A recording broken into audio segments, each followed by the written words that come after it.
ठीक है. Hello everyone, welcome to Vireka academy. एक बहुत ही अच्छे से सेइंग है कि passion is not an ordinary word. It mean कि जब आप में एक पैशन होता है ना, वो कोई ऑर्डिनरी चीज़ नहीं होती. Passion is something special. और मैं खुश हूँ, I am happy that I have a chance to meet the people who have passion for literature, जिनमें लिटरेचर को लेकर पैशन है. पैशन तो ठीक है सर, बट प्रॉब्लम ये है कि when it comes to the competitive exam, ये जो पैशन है कहीं ना कहीं आप उसको लेकर भी डिमोटिवेट हो जाते हैं और हमें लगता है कि क्या करें और क्या नहीं करें. तो this is Anita Mehta, student of English literature, teaching here or giving coaching to the students of literature from I guess 2011-12. और आज हम बात करेंगे कि ये जो ये कन्फ्यूजन रहता है कि कैसे प्रिपेयर करें, कहाँ से स्टार्ट करें, क्या करना चाहिए. Because literature is like an ocean, जिसमें आप डाइव तो कर देते हैं, बट आपके हाथ क्या क्या लगने वाला है और आप उसे कैसे अपने लिए बेनिफिशियल बनाते हैं, प्रॉफिटेबल बनाते हैं, किस तरह से उसे आप अपने एम को अचीव करते हैं, दैट इज़ वेरी इंपॉर्टेंट. वो बहुत इंपॉर्टेंट है. ठीक है. सो सबसे पहले, हालांकि मैं आई हैव बीन टोल्ड कि मुझे एक डेमोस्ट्रेशन देना है आप लोगों को, सो दैट स्टूडेंट्स ये देख सके कि वो टीचर के साथ कनेक्ट कर पाते हैं, नहीं कर पाते हैं.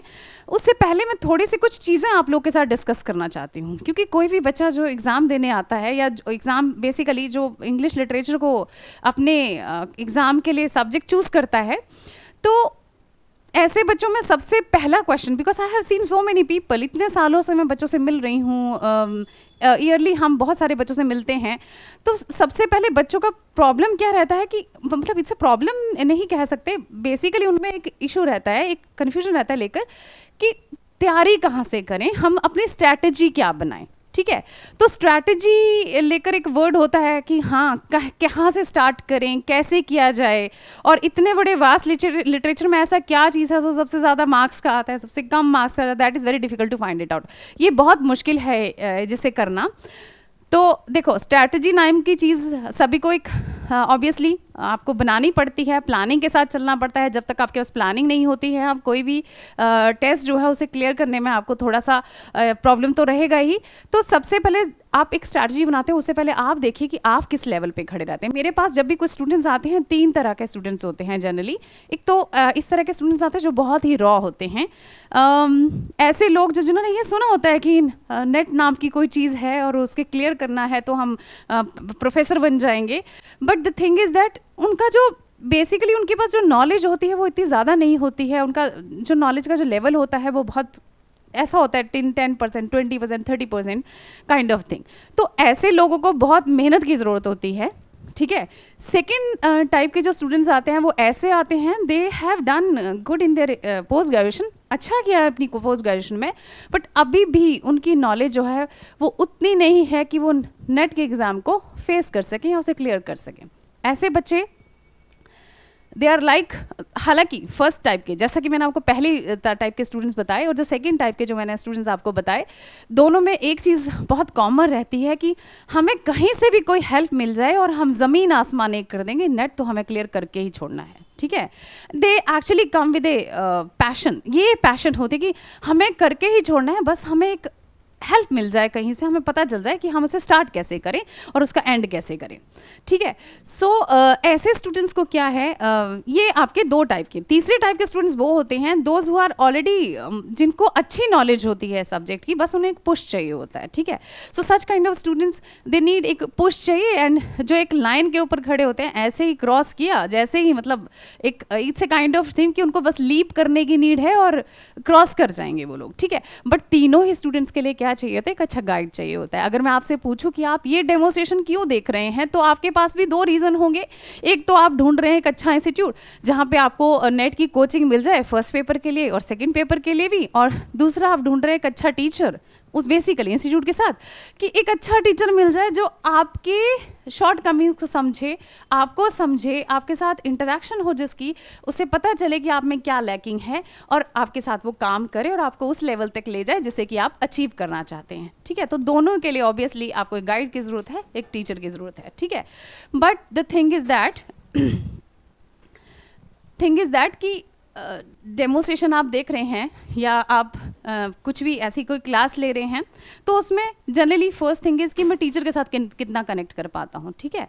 सेकेंड थिंग इज़ दैट क्या मैं, आप ये भी गेस कर सकते हैं वहाँ से कि आपकी नॉलेज कितनी है। जब टीचर आपको एक डेमोस्ट्रेशन दे रहा है तो आपको उसमें से कितनी चीज़ें पता थी, कितनी नहीं पता है। प्लीज़ बी माइंडफुल कि जब आप कोई डेमोस्ट्रेशन या कोई क्लास ले रहे हैं तो ये मत देखिए कि आपको टीचर ने ऐसा क्या स्पेशल करवाया जो आपको नहीं पता था, ठीक है। ये देखिए कि आपको उस टॉपिक के बारे में कंप्लीट नॉलेज थी, ठीक है। कोई लिरिक टीचर इज लाइक कि आपको एक पर्टिकुलर टॉपिक पढ़ा रहा है, क्या आप उस टीचर के साथ कनेक्ट कर पाए हैं? अगर आप कनेक्ट कर पाए हैं then the teacher is good for you, ठीक है। तो आप उसके लिए और टीचर आपके लिए बहुत बेटर हैं। चलिए अब हम चलते हैं वापस। एक तो बात होगी कि हमारे पास एक स्ट्रैटेजी होनी चाहिए, एक प्लानिंग होनी चाहिए अगर आपको नेट क्लियर करना है, क्योंकि नेट कोई it's not a small test कि जिसे आपने किया और हो गया, लाइक आप थोड़े दिन पढ़े 1 मंथ और समथिंग, नहीं। It needs an hard practice of almost 6 months. आप 6 मंथ्स दीजिए अपने आप को। दिन रात भूल जाइए, खाना पीना भूल जाइए, फ़ोन भूल जाइए, व्हाट्सएप भूल जाइए, इंस्टा भूल जाइए। सिर्फ ये याद रखिए कि लिटरेचर आपको खाना है, लिटरेचर आपको पीना है, तो शायद नहीं, आप एग्ज़ाम आराम से क्लियर कर लेते हैं।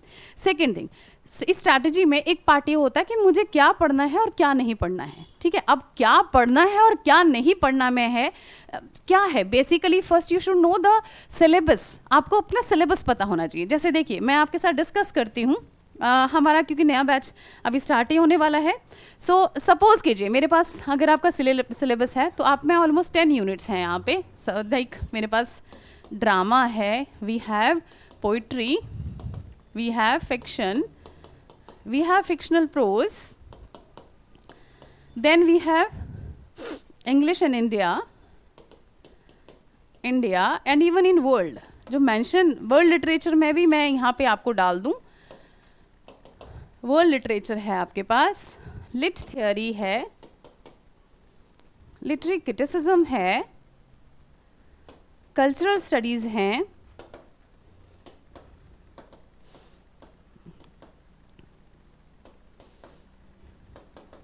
एंड एटसेट्रा, इस तरह से, ठीक है। तो ये आपकी कुल मिलाकर टोटल ऑलमोस्ट 10 to 11 यूनिट्स बनती हैं।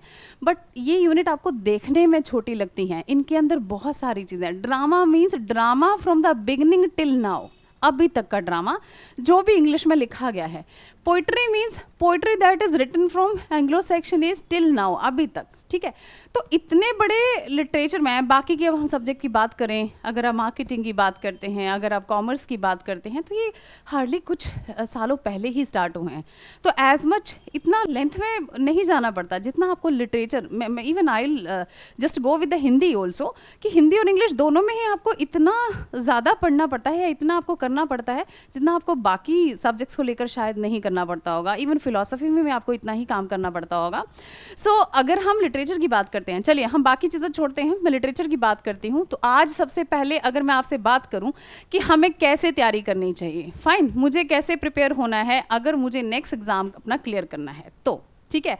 तो उसके लिए सबसे पहली चीज़ ये है कि आप अपने आप को बेसिकली कुछ टाइम दीजिए। डे में कुछ अपने पूरे फुल डे में एक कुछ आवर्स फिक्स कर लीजिए कि उसमें एक्चुअली आपको पढ़ना ही है। सो मे बी 4 to 5 आवर्स अगर आप हैप्पीली फ्रेश माइंड से पढ़ पाते हैं और उसमें आप फोकस करते हैं व्हाट यू हैव डन, तो उसे प्रॉपरली कीजिए। सपोज कीजिए मैं आज आपको जो डेमोस्ट्रेशन दे रही हूँ वो, चलिए हम डेवलपमेंट ऑफ ड्रामा को देते हैं, ठीक है। सो ड्रामा कहाँ से डेवलप हुआ, कैसे कैसे उसका जर्नी जो था वो चला, and till now how it is, कैसे मतलब obviously how it is working. So चलिए सबसे पहले मैंने लिया आपसे ड्रामा। सपोज कीजिए अगर मैं आपसे पूछती हूँ कि ड्रामा का ओरिजिन कैसे हुआ, ब्रिटिश इंग्लिश ड्रामा का ओरिजिन कैसे हुआ, ठीक है, ब्रिटिश ड्रामा का ओरिजिन कैसे हुआ, तो देखिए अगर आप बात करें तो drama actually originated in middle period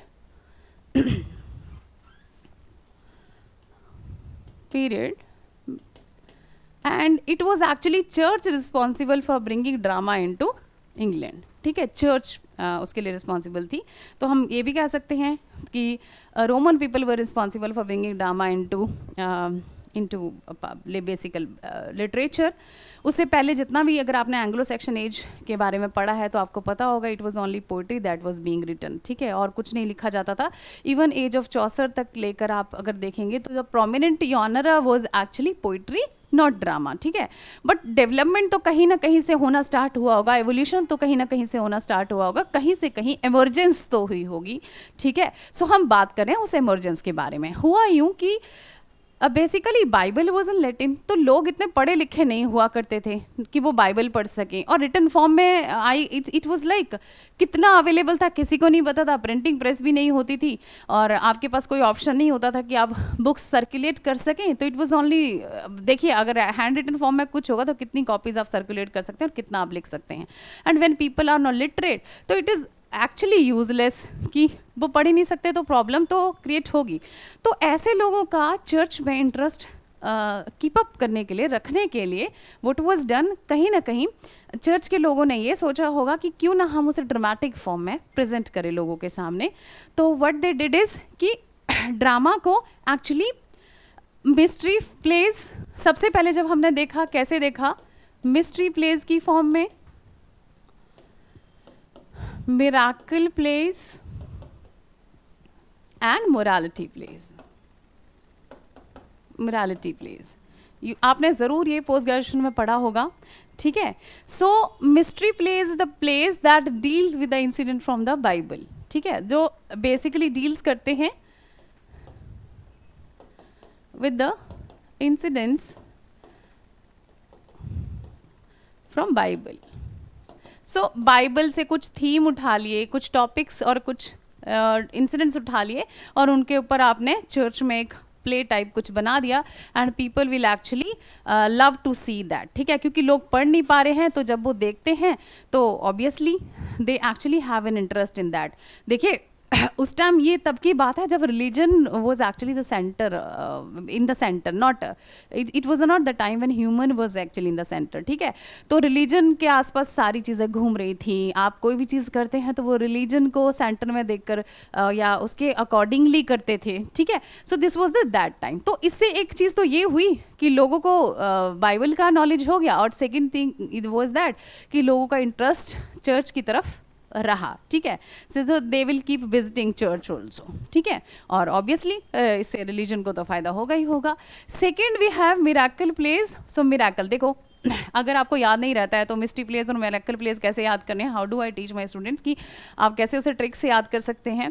mystery that is not known to you, mysterious है चीज़ें, ठीक है। तो God is mysterious, we don't know whether he exist और नॉट, तो इस मिस्टीरियस हमारे लिए तो ये एक क्वेश्चन है कि गॉड इज देयर और नॉट, ठीक है।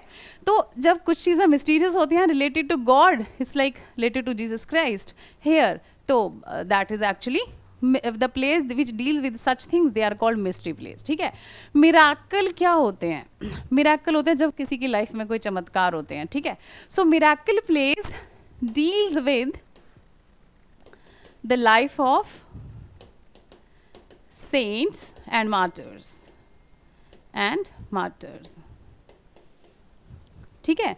सो these are the place basically जो सेंट्स की लाइफ में होने वाले कुछ मिराकल्स के बारे में पब्लिक को अवेयर करते थे। और ऐसा ऑब्वियसली मुझे लगता है, व्हाट आई फील इज कि when they were some plays enacted on the incident from the Bible, तो लोगों को लगता है कुछ चेंज चाहिए, ठीक है। अब ये चेंज क्या है कि आपने कुछ प्लेज ऐसे कर दिए जो सेंट्स की लाइफ पे बेस्ड थे, ठीक है। अब उसके बाद क्या, next we have morality plays where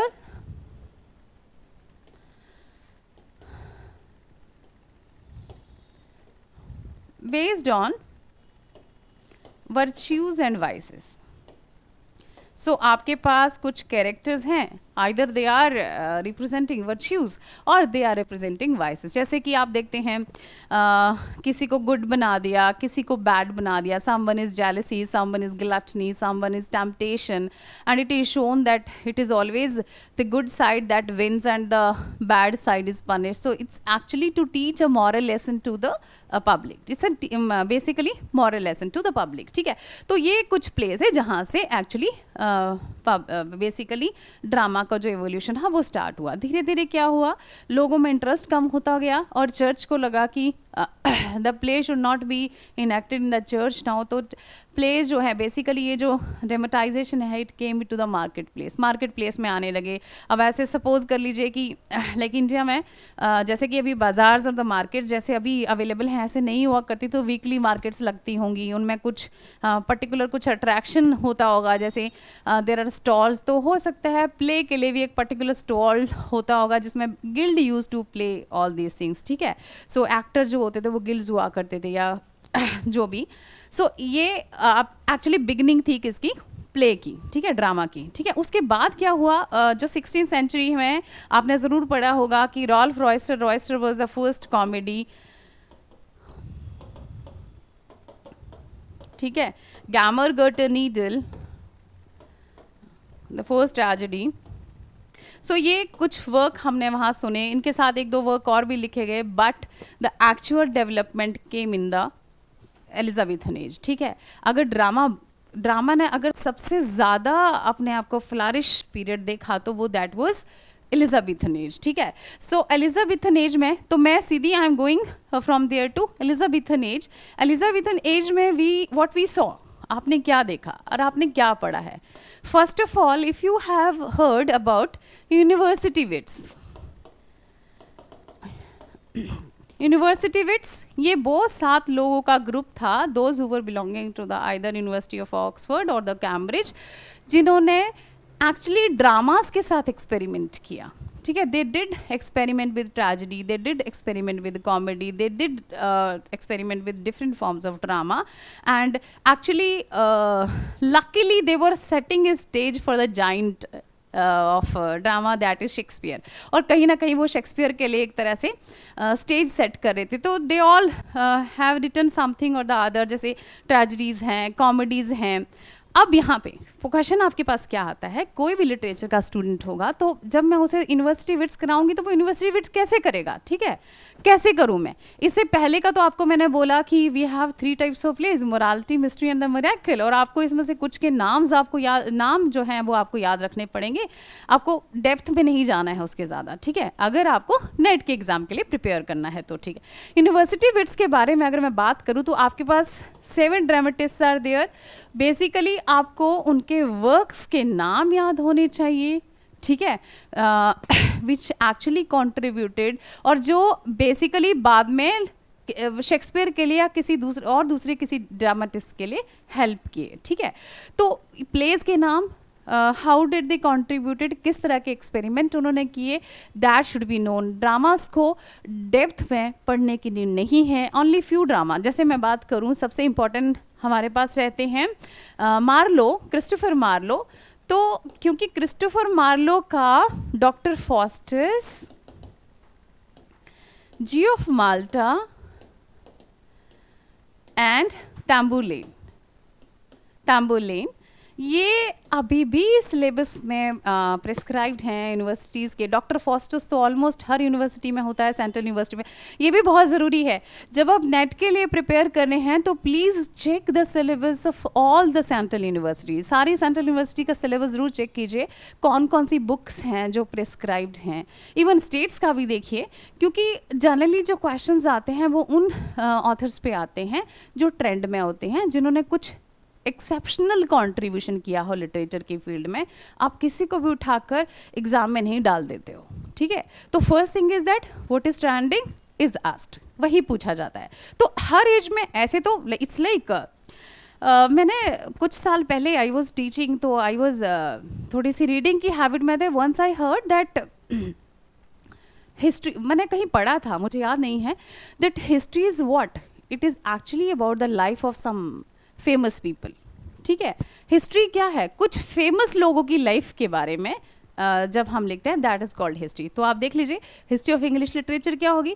अगर आप बात करते हैं एलिजाबेथन एज की, तो Elizabethan age was not only made up of Shakespeare and few university wits and few 3-4 authors. ऐसा तो नहीं था कि 10-15 लोगों से वो एलिजाबेथन एज बन गया, नहीं, it's not like that. But actually these were the people who contributed in such a manner that they found place in history of English literature, कि उनको एक्चुअली उसमें प्लेस मिला. जिनको प्लेस मिलता है they are important, they are read, they are considered, they are trending. तो आपको basically उनके बारे में ही पढ़ना होता है. But you have to decide is कि क्या पढ़ना है. अब सपोज कीजिए मैंने कहा यूनिवर्सिटी विट्स के बारे में, ठीक है, तो देयर वर यूनिवर्सिटी, जैसे मैंने कहा मार्लो ने डॉक्टर फॉस्टर लिखा जी ऑफ माल्टा, तैमोली he also has written in historical play जो शेक्सपियर के लिए एक इंस्पिरेशन का काम किया. ठीक है, Thomas Kyd wrote different kinds of dramas that became inspiration for Shakespeare.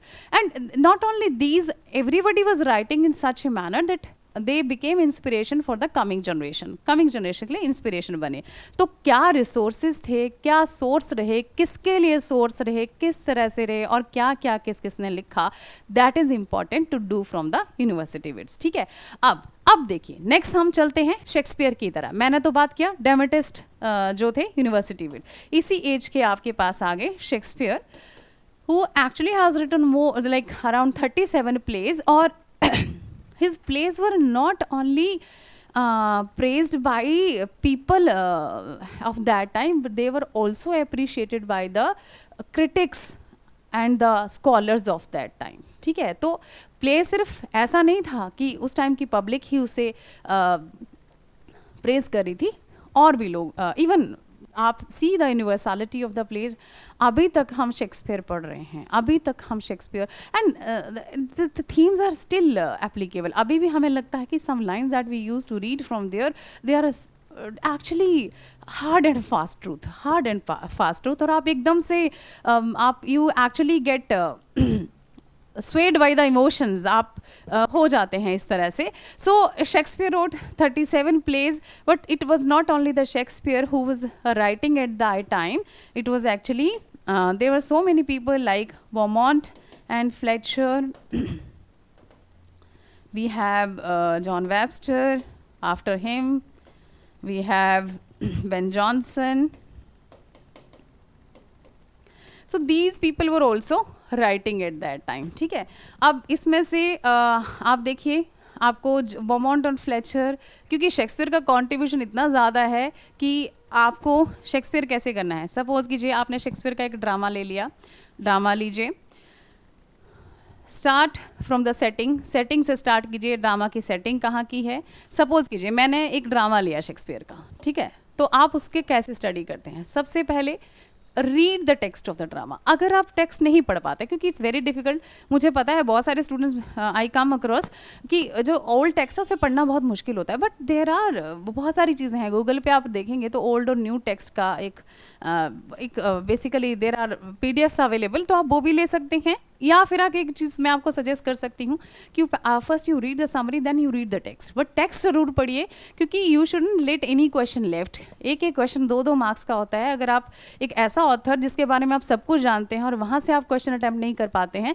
तो ये बहुत मतलब it's not a good deal, अच्छी चीज़ नहीं है एग्जाम क्लियर करने के लिए. It's a cut throat competition में एक मार्क्स के लिए आपको लड़ना होता है, तो आप वो चीज़ें नहीं कर सकते इस पर. ठीक है, सो अगर मैं ड्रामा कर रही हूँ तो मुझे ड्रामा की सेटिंग पता होनी चाहिए, मुझे उसका क्रोनोलॉजिकल, इस बार का नेट का जो एग्ज़ाम था उसमें क्रोनोलॉजिकल ऑर्डर के ऊपर बहुत सारे क्वेश्चन थे.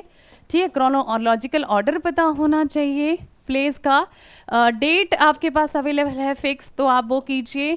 कैरेक्टर्स आपको पता होने चाहिए.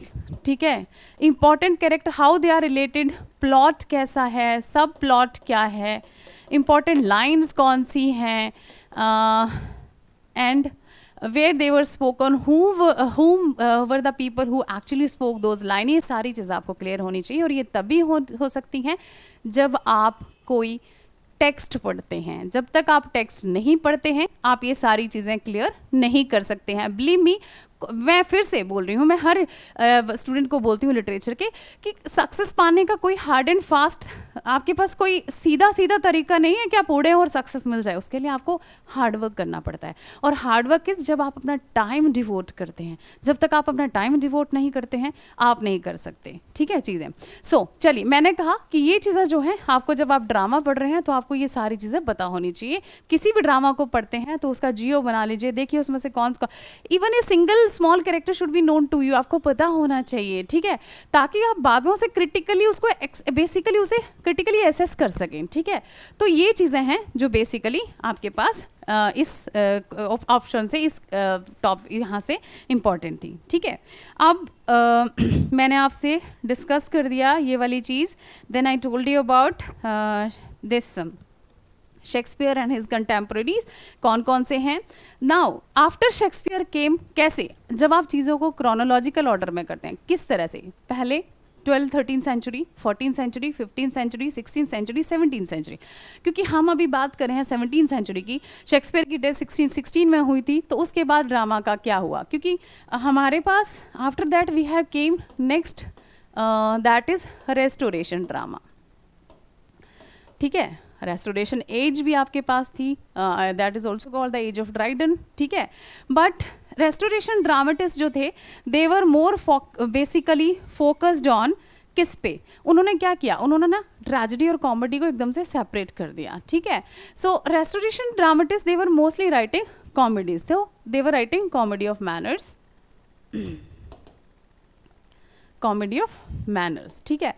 सो they will basically pick on people, society, and they will pick on some literary rivals also, pick on something, मतलब they will take grudge on these people, they will start writing on that, उस पे लिखेंगे, public के ऊपर लिखेंगे, how frivolous the public is, how do they behave, and actually that become the part of laughter, ठीक है।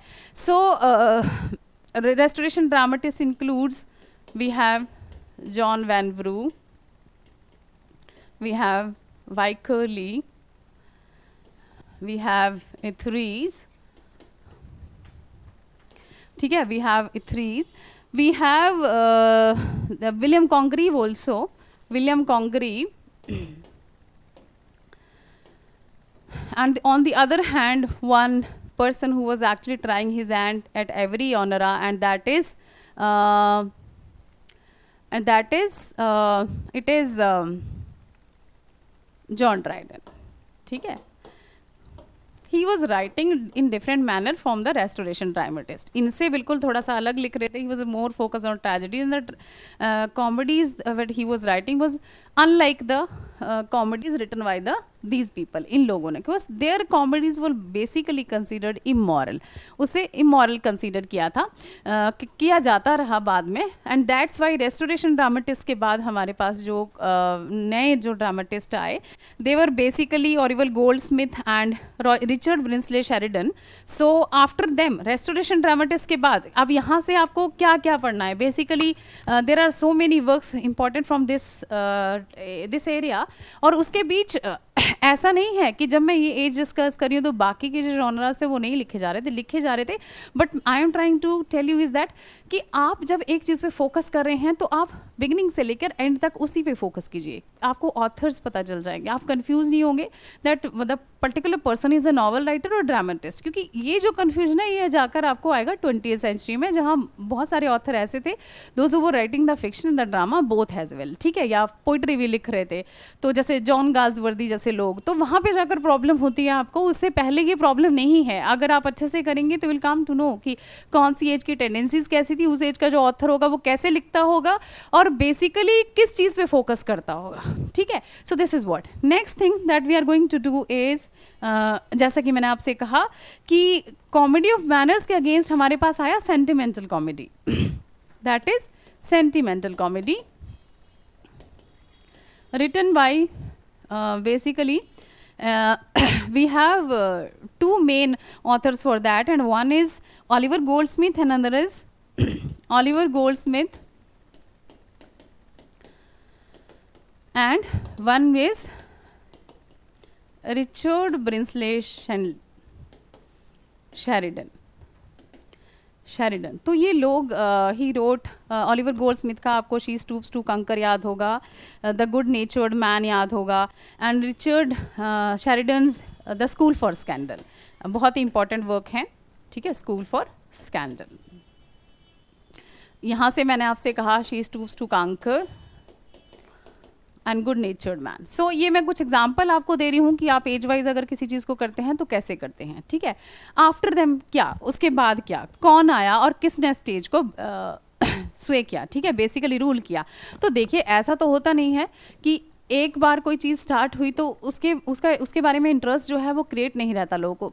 Obviously interest start decreasing, धीरे धीरे जो इंटरेस्ट है वो डिक्रीज होने स्टार्ट होता है. ठीक है, जब इंटरेस्ट डिक्रीज होने स्टार्ट होता है तो author started looking for other things, या फिर उनकी क्रिएटिव जो क्रिएटिविटी जो होती है that actually law have to do look for another thing. तो कोई भी जब नई एज आएगी वो प्रीवियस एज के लिए, कोई भी जो यॉनरा नया आएगा या कोई भी नया तरह का कुछ वर्क आएगा तो obviously it will be a reaction to the preceding one. ठीक है, तो ये हमारी बात थी. मैंने आपसे कहा सबसे पहले मिस्ट्री मिरेकल, और देखिए एक बार मैं फिर से करी हूँ.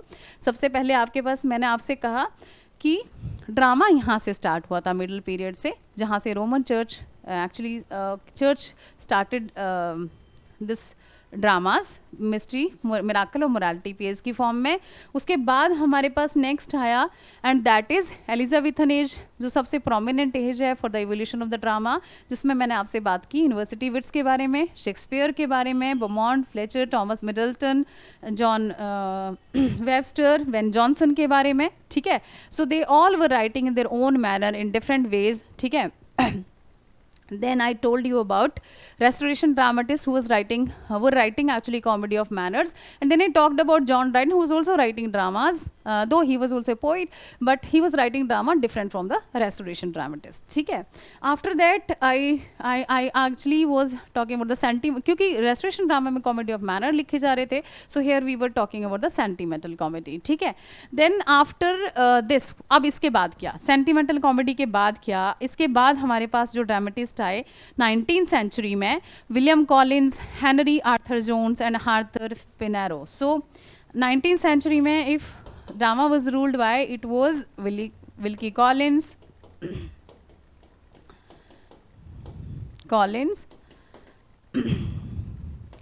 Arthur Jones and Arthur Pinero. अब देखिए इनमें से like see if you will see, Arthur Jones and Arthur Pinero became inspiration for Henry Gibson and who wrote so many plays. उन्होंने बहुत सारे प्ले लिखे और सबसे फेमस आपको पता है Doll's House, the Wild Duck, Hedda Gabler. These are the famous play. Has written numerous plays which are actually still read by the people. So ये प्लेज हेनरी गिब्सन लिखे and Henry Gibson became the inspiration for G.V. Shaw and Oscar Wilde. After that in 20th century, so मैंने बात की Henry Gibson के साथ. उसके बाद हमारे पास जो लाइन में प्ले राइट आए, they were G.V. Shaw and Oscar Wilde. And after that we have modern age के लिए अगर आप चलते हैं 20th सेंचुरी के लिए, तो we have W.B. Yeats, J.M. Synge, Sean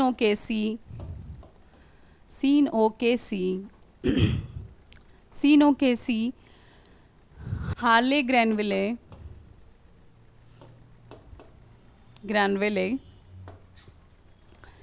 ग्रैनविले, Barker, John Galsworthy,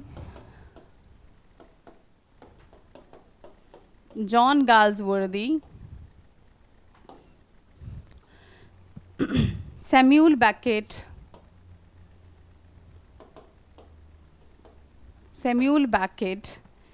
Harold Pinter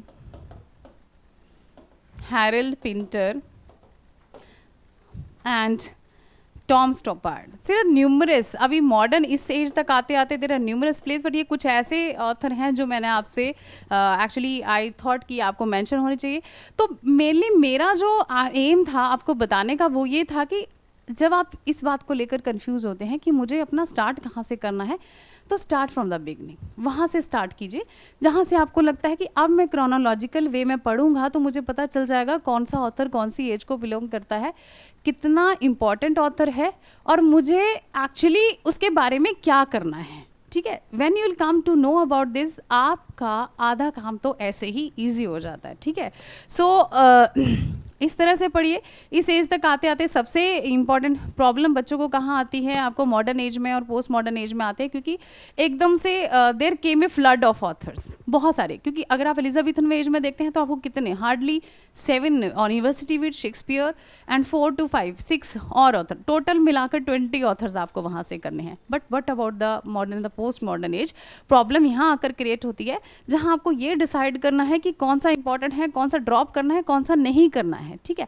तो उसके लिए actually the important thing is that आपको यही देखना है कि किसका कॉन्ट्रीब्यूशन लिटरेचर को लेकर ज़्यादा है, किसने बहुत ज़्यादा टेंड किया है, किस तरह कंट्रीब्यूशन कैसे दूसरों से अलग था, दैट इज़ मोर इम्पॉर्टेंट। और किस लेवल को लेकर, उस एज में किस जॉनर, क्योंकि मॉडर्न एज में आकर ड्रामा के फॉर्म थे वो भी बहुत सारे चेंज हो गए, बहुत सारे डिफरेंट कैटेगरीज बहुत सारी हो गई।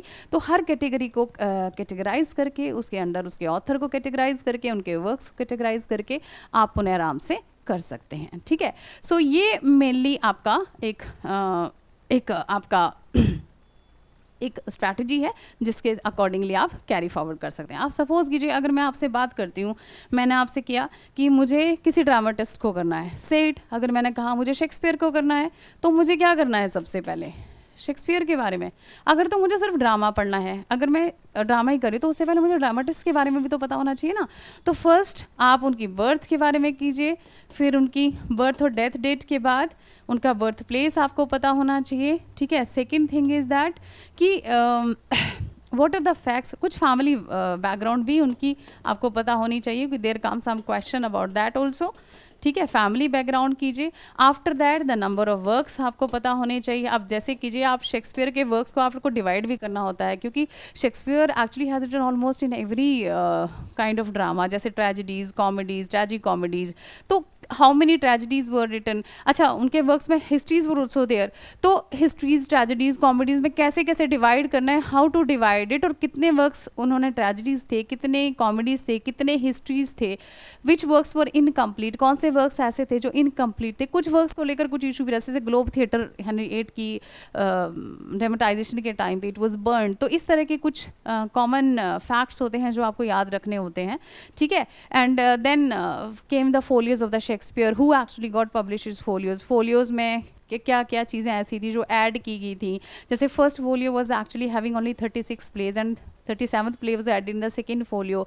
तो ये कुछ क्वेश्चंस हैं जो आपको बेसिकली यू शुड नो, जो बेसिकली हो सकता है आपने लिटरेचर पोस्ट ग्रेजुएशन में किया हो, बट इस तरह की, क्योंकि आपकी जब पोस्ट ग्रेजुएशन में कॉलेज में आप अपनी पढ़ाई कर रहे थे तो इस बात पे फोकस करके नहीं कर रहे थे कि आपको आगे जाके नेट के लिए प्रिपेयर करना है। उस टाइम आप अपने एग्ज़ाम देने के लिए प्रिपेयर कर दे, आपके मन में ये ज़रूर होगा, you must have in your mind कि मुझे आगे जाके नेट करना है। But the education that we get, आप जब पोस्ट ग्रेजुएशन की अपनी एजुकेशन लेते हैं या जब आप स्टडीज़ करते हैं तो वो ऐसे नहीं करते हैं जिस तरह नेट, क्योंकि यहाँ पे आपके पास क्या रहता है, आपका ऑब्जेक्टिव टाइप का पेपर होता है और वहाँ पे आपको लिखना होता है subjective type, that is completely different from it.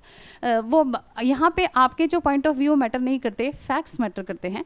Where इन आपके जो पोस्ट ग्रेजुएशन के लेवल पे है वहाँ पे आपके पॉइंट ऑफ व्यू भी मैटर करते हैं। सो दोनों में ज़मीन आसमान का फ़र्क है।